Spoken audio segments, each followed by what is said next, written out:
দীর্ঘ ১৭ বছর পর নিয়োগ বঞ্চনার অবসান। ২৭তম বিসিএস এর ১১৩৭ জনের চাকরি ফিরিয়ে দিলেন আপিল বিভাগের নির্দেশ। ভুক্তভোগীদের উচ্ছ্বাস, সন্তোষ আইনজীবীর। ১৮ বিশিষ্ট ব্যক্তি ও নারী ফুটবল দল পেলেন ২১ পদক। সম্মাননার স্মারক তুলে দিলেন প্রধান উপদেষ্টা ডক্টর মোহাম্মদ ইউনূস।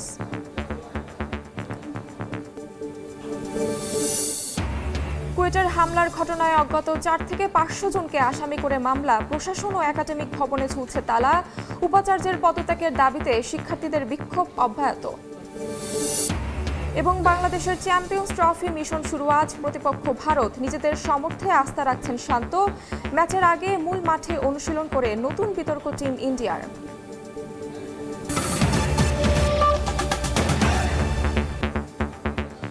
সময় সংবাদের সঙ্গে আছি আমি তাহমিনা। ১৭ বছরের আইনি লড়াইয়ে চাকরি ফিরে পেলেন ২৭তম বিসিএস এর নিয়োগ বঞ্চিত ১১৩৭ জন। সর্বসম্মতিক্রমে হাইকোর্টের রায় বহাল রেখেছে আপিল বিভাগ। আগে বিচারের নামে অবিচার হওয়ায় রায়ে সন্তোষ নিয়োগ বঞ্চিতরা। আইনজীবীদের প্রত্যাশা, চাকরিতে যোগ দিয়ে দেশ গড়ার কাজে মনোনিবেশ করবেন এই ক্যাডাররা। ১৭ বছরের আইনি লড়াই শেষে চাকরি ফেরত পেলেন ২৭তম বিসিএস এর এই নিয়োগ বঞ্চিতরা। রায়ের পর স্বস্তি নিয়ে একে একে বের হলেন দেশের সর্বোচ্চ আদালত থেকে। অথচ ৫ আগস্টের আগে কেউই ভাবেননি হতে পারবেন বিসিএস ক্যাডার। ২০০৭ সালে ২৭তম বিসিএস এ প্রথমে মৌখিক পরীক্ষায় উত্তীর্ণ হন বিভিন্ন ক্যাডারের এই ১১৩৭ জন। এরপর 111-এ তাদের সেই নিয়োগ চূড়ান্ত না করে আইন বহির্ভূতভাবে তাদের দ্বিতীয় মৌখিক পরীক্ষায় ডাকা হয়। শুরু হয় আইনি লড়াই। হাইকোর্টের একটি বেঞ্চ তাদের নিয়োগ অবৈধ বললেও আরেক বেঞ্চ দ্বিতীয় ভাইভাকে বৈধতা দেন। সে সময় আপিল বিভাগ এ নিয়োগ বাতিল করে দেন। ৫ আগস্ট ছাত্র জনতার অভ্যুত্থানের পর সর্বোচ্চ আদালতে রিভিউ করেন নিয়োগ বঞ্চিতরা। চূড়ান্ত রায়ে সবাইকেই চাকরি ফেরত দেওয়ার নির্দেশ দেন আপিল বিভাগ। আজকের এই রায়ের মধ্য দিয়ে প্রায় ১২০০ জন যারা চাকরিতে যোগদান করতে চাইবে তারা তাদের ২৭তম ব্যাচে ইতিমধ্যে যারা নিয়োগপ্রাপ্ত হয়েছেন তাদের সঙ্গে নোশনাল সিনিয়রিটি পাবেন, অর্থাৎ ধারণাগত জ্যেষ্ঠতা সহ তারা চাকরিতে নিয়োগ পাবেন ইনশাআল্লাহ। আপিল বিভাগ আজকে পূর্বের আপিল বিভাগের দেওয়া রায় বাতিল করলো এবং হাইকোর্ট বিভাগের যে রায়ে এই ১১৩৭ জন ব্যক্তির চাকরি ফিরিয়ে দেওয়ার ব্যাপারে নির্দেশনা ছিল সেটি পুনরুজ্জীবিত হলো। ছাত্রদের প্রতি শ্রদ্ধা নিবেদন করে ন্যায় নিষ্ঠার সহিত নতুন বাংলাদেশ গঠনের ক্ষেত্রে তারা যেন আপ্রাণ ভূমিকা রাখে, এই আহ্বান সকলের প্রতি থাকবে। রায়ে সন্তোষ প্রকাশ করে ভুক্তভোগীরা বললেন এটি অভাবনীয়। 18 বছর আমরা ডোর টু ডোর হেঁটেছি, আজকে যে রায় পেলাম আলহামদুলিল্লাহ। যেই কোর্টে অবিচার হতো সেই কোর্টে আজকে ন্যায় বিচার ফিরে এসেছে এবং মাননীয় বিচারকগণ ন্যায় বিচার প্রতিষ্ঠা করেছেন। নির্দেশনা অনুযায়ী চূড়ান্ত রায় প্রকাশের ৯০ দিনের মধ্যে নিয়োগ পেতে শুরু করবেন বঞ্চিতরা। আফজাল হোসেন, সময় সংবাদ, ঢাকা। ১৮ বিশিষ্ট ব্যক্তি ও দলকে ২১ পদক তুলে দিলেন প্রধান উপদেষ্টা ডক্টর মোহাম্মদ ইউনূস। রাজধানীর ওসমানী স্মৃতি মিলনায়তনে তাদের পদক তুলে দেন অন্তর্বর্তী সরকারের প্রধান। এবছর চলচ্চিত্রে আজিজুর রহমান, সঙ্গীতে ওস্তাদ নীরদ বড়ুয়া এবং সাংবাদিকতায় মাহফুজ উল্লাহ মরণোত্তর পদক পেলেন। এছাড়া সঙ্গীতশিল্পী ফেরদৌস আরা, আলোকচিত্রে নাসির আলী মামুন, চিত্রকলায় রোকেয়া সুলতানা, গবেষণায় মইদুল হাসান, সংস্কৃতি ও শিক্ষায় ডক্টর শহীদুল আলম, শিক্ষায় ডক্টর নিয়াজ জামান এবং অভ্র কিবোর্ডের জন্য বিজ্ঞান প্রযুক্তিতে মেহেদি হাসান খান সহ ৩ জন পেলেন ২১ পদক। এছাড়া ক্রীড়ায় বাংলাদেশ জাতীয় নারী ফুটবল দলও পেলেন পদক। কথা লেখা সহ সামাজিক মাধ্যমে নিয়মিতই বিকৃত হচ্ছে বাংলা ভাষা। ব্যানার, পোস্টার ও বিজ্ঞাপনেও বানান ভুলের ছড়াছড়ি। এমনকি সরকারি বিজ্ঞপ্তি ও পাঠ্যবস্তুকেও ভুল থাকছে। ভাষা বিশেষজ্ঞরা বলছেন অরুচিকর ভাষার প্রয়োগ বা বিকৃতি নষ্ট করছে ভাষার সৌন্দর্য। তাই আইন প্রয়োগের পরামর্শ তাদের। মোহাম্মদ শাহিনের তোলা ছবিতে রৈনক নিয়ন্তা জানাচ্ছেন বিস্তারিত।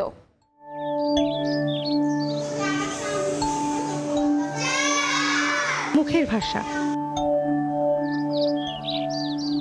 প্রতি বছর কোনো না কোনো বানান চেঞ্জ করতে থাকে, যেটার কারণে আগে যেটা ঠিক ছিল ওটা ভুল হয়ে যায়, আবার যেটা ভুল ছিল ওটা ঠিক হয়ে যায়। একাডেমি থেকে একাডেমি, এ যেন সর্ষের ভেতর ভূত। ফর্মের জায়গায় ফরম, পহেলা ভুলে একলাই আসার পর অ্যাডভোকেট হয়ে যাচ্ছে অ্যাডভোকেট। ছোটবেলায় পড়া বা শেখা এমন অনেক বানানের ও শব্দের পরিবর্তনে মানুষের মধ্যে প্রিয় বাংলা ভাষা ঘিরে বাড়ছে ধোঁয়াশা। বাংলা একাডেমিকে একটা উদ্যোগ নিতে হবে এবং আমাদের যেসব শিক্ষক আছে আমরা যাদের কাছ থেকে শিখি তাদেরও কিছু ট্রেনিং বা প্রশিক্ষণের ব্যবস্থা করতে হবে, যেন আমরা যারা ছোট থাকতে যে প্রপার এডুকেশন এটা যেন আমরা ইনশিওর করতে পারি। ব্যানার, পোস্টার, প্রচারণা, বিজ্ঞাপনের বিভিন্ন মাধ্যমেও বানান ভুলের ছড়াছড়ি। এছাড়াও সরকারি বেসরকারি নানা বিজ্ঞপ্তি ও সাইনবোর্ডেও যত্নশীলতা নেই বানানের। এমনকি সরকারি পাঠ্যপুস্তকেও একাধিক ভুল। রাস্তায় পোস্টারগুলো যে লেখা থাকে সেই পোস্টারগুলোতেও দেখা যায় যে ভুল বানান দেখা যায়। খবরের কাগজেও এবং আমাদের বোর্ডের, আমাদের সরকারি বইগুলোতেও কিন্তু এরকম ভুল অহরহ আমরা দেখতাম। পাঠ্যপুস্তকে যে একটা বানান ভুল, তারপরে স্কুলের যে নোটিশগুলো সেটার মধ্যে অসংখ্য ভুল। এই তো গেল বানান ভুলের ফিরিস্তি। এর বাইরেও বিকৃত ও মিশ্র ভাষার ব্যবহারও নষ্ট করে সৌন্দর্য। কোনো কোনো ক্ষেত্রে দেখা যায় শব্দের লিখিত রূপের একাধিক বানান, একটিকে শুদ্ধ আর অন্যগুলোকে ভুল বলার প্রবণতাও ভুল বার্তা দিচ্ছে ব্যবহারকারীদের মাঝে। আমার সময় আমি যে ব্যাকরণটা পড়ছি, এখন আমি যখন স্টুডেন্টকে পড়াতে যাই তখন দেখি নতুন নিয়ম এসে পড়ছে, তো আমার আবার নতুন করে এটা পড়ালে কাজ আমারগুলো ভুল হয়ে গেছে। এই জিনিসটা যদি ঠিক করা যায় তাহলে আমার মনে হয় এটা কমে যাবে।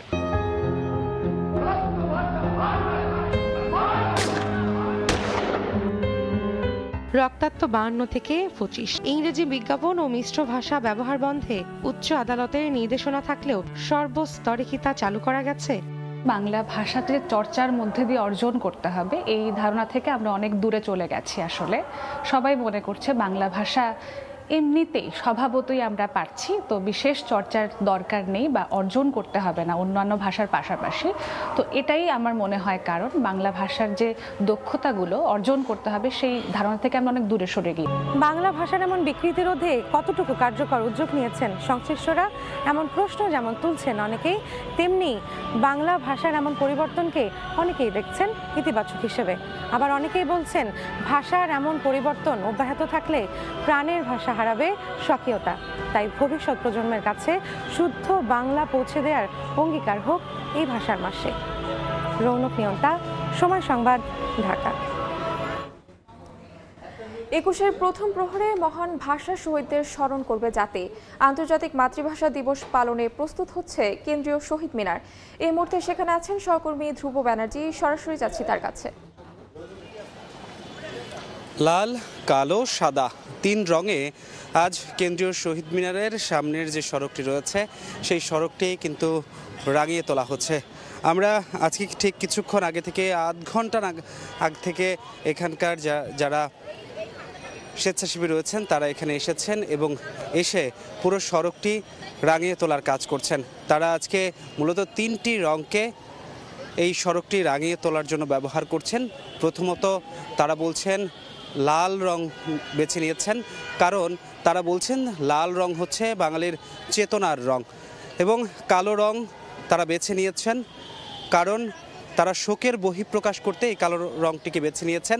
পাশাপাশি সাদা রঙের মাধ্যমে তারা বোঝাতে যাচ্ছেন বাঙালি যে সম্প্রীতির জাতি, তাদের মধ্যে যে সম্প্রীতি বোধ রয়েছে সেটা ফুটিয়ে তোলার জন্যই সাদাকে তারা আজকে আলপনার কাজে ব্যবহার করছেন।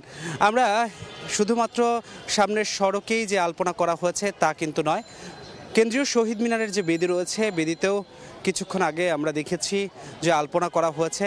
পাশাপাশি আজকে কিন্তু আমরা সকাল থেকে যেটা দেখেছি শহীদ মিনারকে কেন্দ্র করে আইন শৃঙ্খলা বাহিনীর উপস্থিতিও আমরা লক্ষ্য করেছি।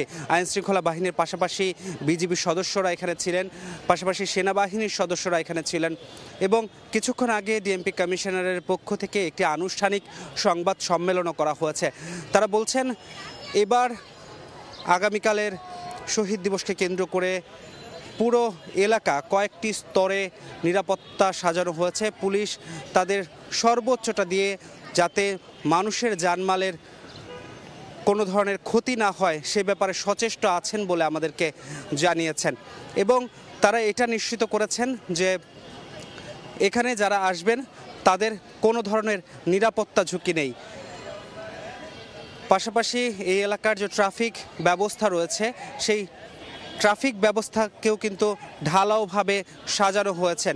আজকে ঠিক বেলা 6টা থেকে অর্থাৎ সন্ধ্যা 6টার পর থেকে এই এলাকার ট্রাফিক ব্যবস্থা কিছু কিছু এলাকা বা কিছু কিছু সড়কে বন্ধ করে দেওয়ার কথা থাকলেও ডিএমপি কমিশনের পক্ষ থেকে কিন্তু বলা হয়েছে যেহেতু একটি ব্যস্ততম দিন আজকে, সুতরাং আজকে 8টা থেকে 9টা অর্থাৎ সন্ধ্যার পর 8টা থেকে 9টা নাগাদ এই এলাকার যে যানবাহন বা ট্রাফিক নিয়ন্ত্রণ ব্যবস্থা সেগুলো কিছু কিছু সড়ক বন্ধ করে দেওয়া হবে এবং পুরো এলাকাটিকে আইনশৃঙ্খলা বাহিনীর নিরাপত্তার চাদরে ঢেকে ফেলা হবে।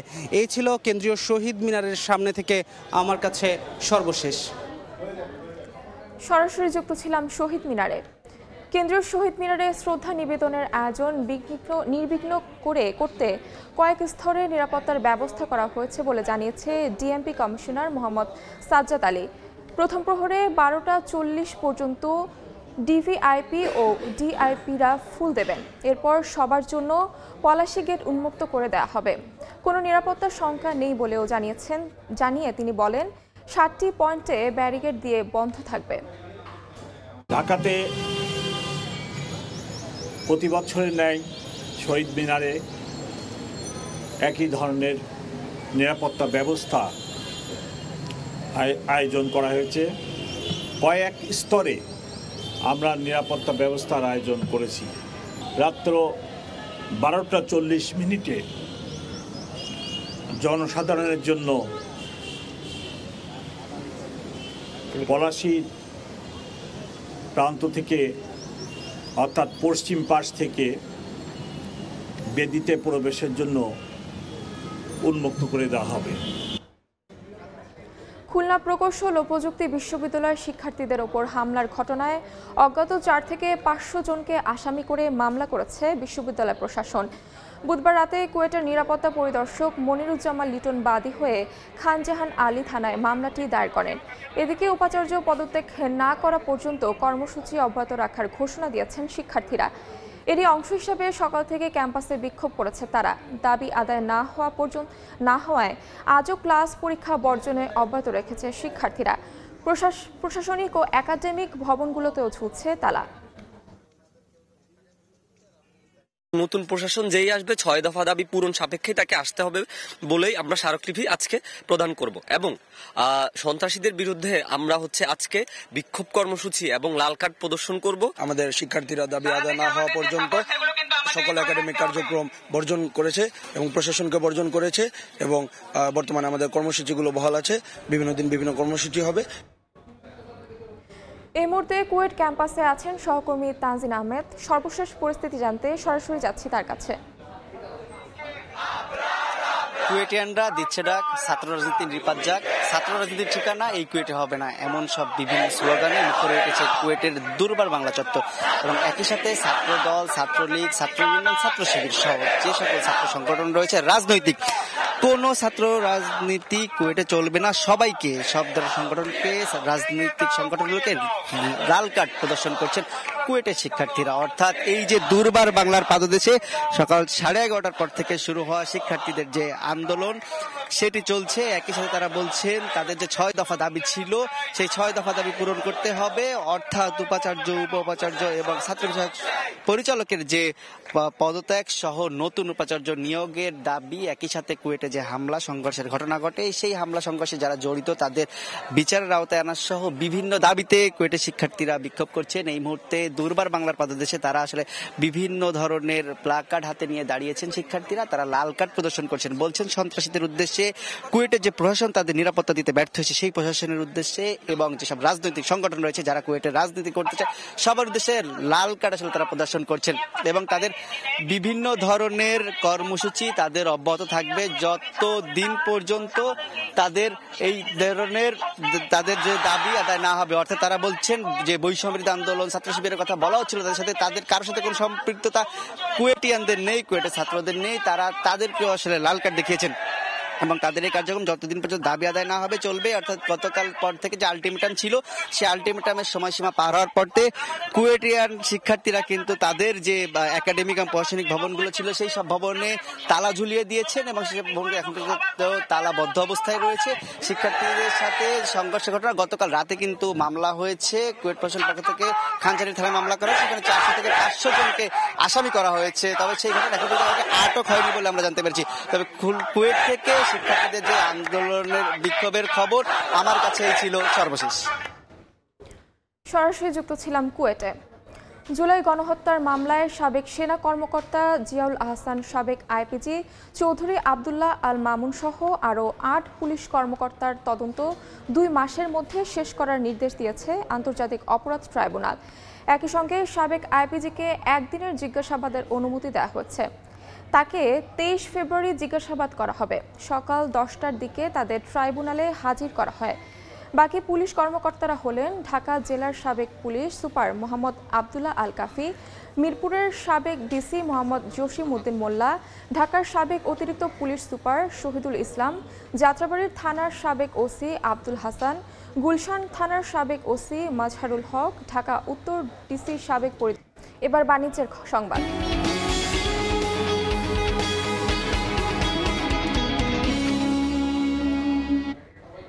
শিল্প কারখানা ও আবাসন প্রকল্প গড়ে উঠতে উঠতে ঢাকা জেলায় কৃষি জমির দেখা মিলছে কেবল নবাবগঞ্জ ও দোহার উপজেলায়।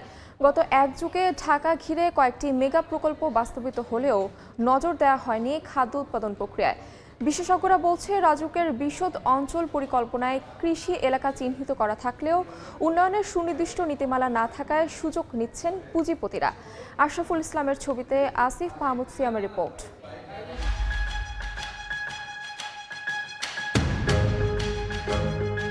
এ যেন আবাদি জমিতে বিলবোর্ডের চাষ। ঢাকা মাওয়া এক্সপ্রেসওয়ের কোল ঘেঁষে ফসলি জমি গ্রাস করছে আবাসন বাণিজ্য। কেউ জমি কিনে, কেউ বা জমি ভাড়া নিয়েই বসিয়েছেন স্ব স্ব প্রতিষ্ঠানের বিলবোর্ড। সাইনবোর্ড লাগাইছে না, আপনি বছর টাকা দেয় সাইনবোর্ড লাগাতে দিয়েছি। সেচের পানির পথ বন্ধ হয়েছে বালু ফেলে, শুকিয়ে পড়ে আছে কোনো চাষের জমি, কোনোটা পরিণত হয়েছে ডোবায়। আমি তো এখানে জমি বুনতাম, 48 পাখি জায়গায় বুনতাম, ওই যে চক যে আছে সব বুনতাম। পানি যা না দেখে চক্র পানি। জমি বিক্রি করে ভূমি মালিকরা লাভবান হলেও কাজের খোঁজে যাযাবর হচ্ছেন ধান চাষিরা। নিরুপায় হয়ে যোগ দিচ্ছেন অন্য পেশায়। আমরা না খাইয়ে তো মরা লাগবো, এই কৃষকই তো আমরা কৃষক করে কৃষি করি আমরা খাই। ঢাকা জেলা প্রশাসকের তথ্য মতে ঢাকা জেলার কেবল নবাবগঞ্জ ও দোহার উপজেলায় রয়েছে কৃষি জমি। কোনো মেগা প্রকল্পের ছোঁয়া এখনো পড়েনি বিধায় জমিগুলো টিকে আছে বলে মন্তব্য স্থানীয়দের। কৃষকদের অভিযোগ, সরকারের পক্ষ থেকে মেলে না পর্যাপ্ত সহযোগিতা, সাহায্যের প্রতিশ্রুতিতে ব্যক্তিগত তথ্য নিলেও পৌঁছায় না কৃষকের দোরগোড়ায়। 20 জনের গম দেওয়ার কথা ছিল, আমরা গম বুনতাম, এই সমস্ত জমি আমরা গম বুনি। সেই গম হঠাৎ করে একদিন শুনলাম যে গম নাই, গম বিক্রি হয়ে গেছে, গম বিল হয়ে গেছে। আমাদের কাগজপত্র নিছেন 6 মাস আগে, তা আমাদের কাগজপত্র নিয়ে সেরে তো আমাদের গমটা দিলেন না, আমাকে ঘুরাইলেন। জমি তৈরি করে রাখলাম, আর সার দিবেন, বীজ দিবেন, আমরা বুনুম, তো এখন আমরা কি করুম? কিছু করার নাই। গেল এক যুগে বেশ কয়েকটি মেগা প্রকল্প বাস্তবায়িত হয়েছে ঢাকা ঘিরে, অথচ কৃষিভিত্তিক নগর বাস্তবায়নের ক্ষেত্রে বাজেটের সীমাবদ্ধতাকেই দায়ী করলেন রাজুক কর্মকর্তা। অধিগ্রহণ করতে গেলে আমাদের প্রায় 24,000 কোটি টাকার মতো লাগবে। রাজধানী উন্নয়ন কর্তৃপক্ষের নিজস্ব ফান্ড থেকে এত বড় ব্যয় নির্ধারণ করা অনেক চ্যালেঞ্জের বিষয়। কৃষি সম্প্রসারণ অধিদপ্তর বলছে, ঢাকা জেলার মোট খাদ্য চাহিদা 5,19,397 মেট্রিক টন, যার মাত্র অর্ধেক উৎপন্ন হয় এই জেলায়। পরিকল্পনাবিদরা বলছেন, এমন পরিস্থিতিতে দাঁড়িয়েও ঢাকা কেন্দ্রিক অর্থ উৎপাদনকারী প্রকল্পের দিকে মুখিয়ে সরকার, যার বলি হচ্ছে কৃষি জমি। ড্যাপের মধ্যে সব চিহ্নিত করার পরেও সেগুলোর প্রোটেকশনের যে জায়গা, যে চাবি, সেখানে পুরাট শুভঙ্করের একটা ফাঁকি দিয়ে রাখলো। সেটা কি? শর্ত সাপেক্ষ উন্নয়ন। সরকারও কোনো এক অযাচিত কারণে ঢাকা কেন্দ্রিকতা বাড়িয়ে সমস্ত প্রকল্প ঢাকা কেন্দ্রিকতার মধ্যে দিয়ে কৃষি জমিগুলি ধ্বংস করার অন্যান্য আনুষঙ্গিক প্রণোদনাগুলো তৈরি করছে, ইতিবাচকভাবে না, নেতিবাচকভাবে। বিশেষজ্ঞদের মতে, রাজুকের বিশদ অঞ্চল পরিকল্পনায় কৃষি এলাকা চিহ্নিত করা থাকলেও উন্নয়নের সুনির্দিষ্ট কোনো নীতিমালা না থাকার সুযোগ নিচ্ছে পুঁজিপতিরা। ঢাকাকে ঘিরে আছে নানা উন্নয়ন প্রকল্প, আছে মোটা অঙ্কের বাজেট, কেবল বাদ পড়েছে খাদ্যের ঘাটতি মেটাতে স্বনির্ভরতার প্রচেষ্টা, যার সুযোগ নিচ্ছে ভূমিক্ষেকরা আর ভুক্তভোগী সাধারণ কৃষক থেকে সবাই। আসিফ মোহাম্মদ সিয়াম, সময় সংবাদ, ঢাকা।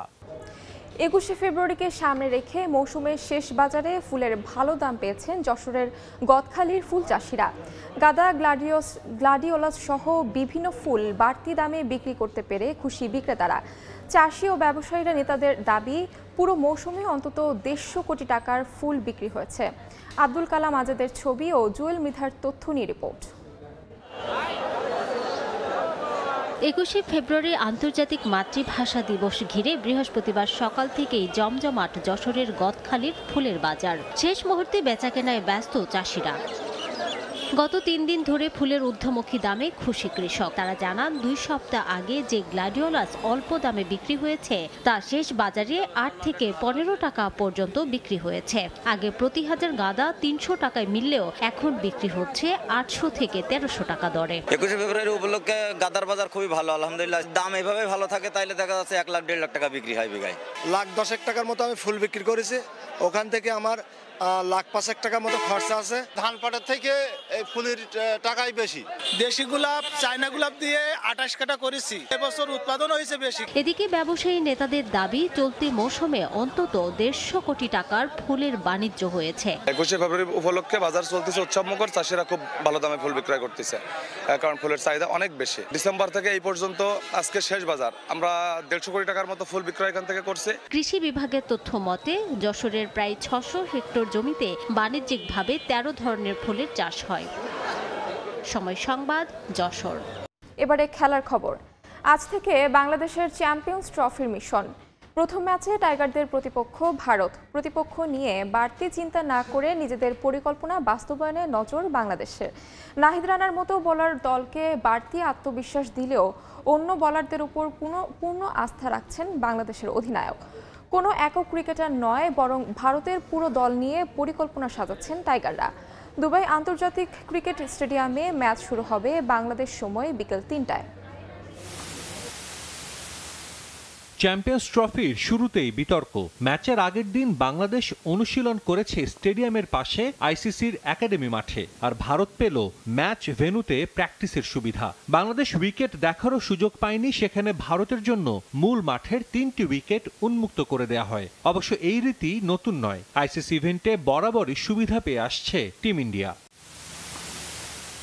বাংলাদেশ চ্যাম্পিয়ন্স ট্রফির শুরুটাই করছে টুর্নামেন্টের হট ফেভারিট ভারতের বিপক্ষে ম্যাচ দিয়ে। সাম্প্রতিক সময়ে যে ম্যাচ বেশ উত্তাপ ছড়ায়, যার আজ কিছুটা হলেও টের পাচ্ছেন বাংলাদেশ অধিনায়ক। যদিও বিগ ম্যাচের আগে ভয় ডর নয়, আত্মবিশ্বাসী টাইগার দলপতি। উইকেট যেরকম থাকবে ওই অনুযায়ী খেলা চেষ্টা করবো আমরা, বাট আমার মনে হয় যে স্পেশালি যারা ওপরের দিকে ব্যাটিং করে এদের লম্বা ইনিংস খেলাটা খুব ইম্পর্টেন্ট। যখন আমরা এই ওপরের শুরুটা ভালো করতে পারবো তখনই দেখা যাবে যে একটা বড় রান করা সম্ভব।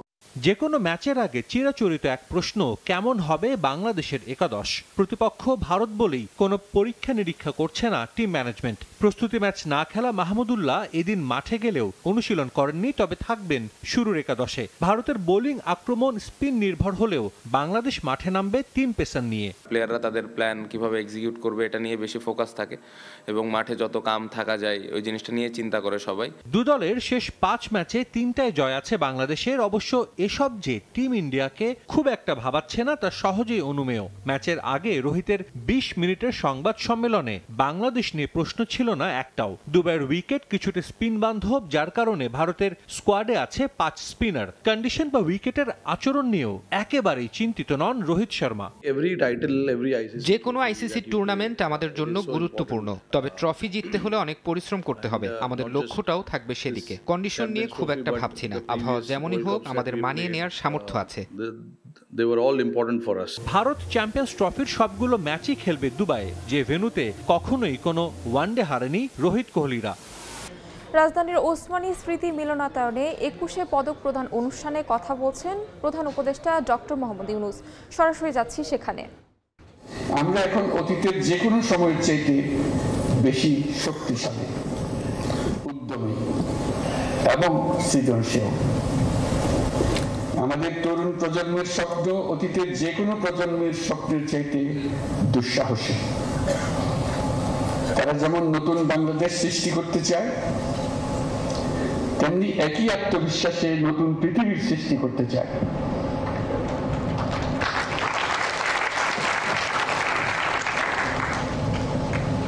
নতুন নতুন পৃথিবী সৃষ্টিতে তারা নেতৃত্ব দিতে চায়। সে নেতৃত্ব দেওয়ার জন্য তারা প্রস্তুত, ছেলেরাও প্রস্তুত, মেয়েরাও প্রস্তুত। তারা ঘুরে ধরা আত্মবিনাশী সভ্যতার বন্ধন মুক্ত হয়ে তাদের স্বপ্নের নতুন সভ্যতা গড়তে চায়। সেই সভ্যতার মূল লক্ষ্য থাকবে পৃথিবীর সকল সম্পদের উপর প্রতিটি মানুষের সমান অধিকার নিশ্চিত করা, প্রতিটি মানুষের স্বপ্ন দেখার এবং সেই স্বপ্ন বাস্তবায়নের সকল সুযোগ নিশ্চিত করা, মানুষের জীবনযাত্রাকে এমনভাবে গড়ে তোলা যাতে করে পৃথিবীর অস্তিত্ব কোনো রকমে বিঘ্নিত না হয় এবং পৃথিবীর উপর বসবাসরত সকল প্রাণীর সুস্বাস্থ্য নিয়ে বেঁচে থাকা কোনো রকমে বিঘ্নিত না হয়। আজ এই মহান শহীদ দিবস ও আন্তর্জাতিক মাতৃভাষা দিবস 2025 উদযাপনের স্মরণীয় দিনে আমরা জাতির এই স্বপ্নের আশু বাস্তবায়ন নিশ্চিত হোক এই কামনা করছি। দেশে যারা আজ জাতির পক্ষ থেকে স্বীকৃতি পেলেন কৃতজ্ঞতা জানাচ্ছি এবং তাদেরকে আবারও অভিনন্দন জানাচ্ছি। মহান আল্লাহ আমাদের স্বপ্ন বাস্তবায়নে সহায়ক হোক। ধন্যবাদ। মাননীয় প্রধান উপদেষ্টাকে তার মূল্যবান এবং দিক নির্দেশনামূলক ভাষণ প্রদানের জন্য আন্তরিক সরাসরি যুক্ত ছিলাম প্রধান উপদেষ্টার বক্তব্যে। এ ছিল সময় সংবাদে, সঙ্গে থাকুন সময়।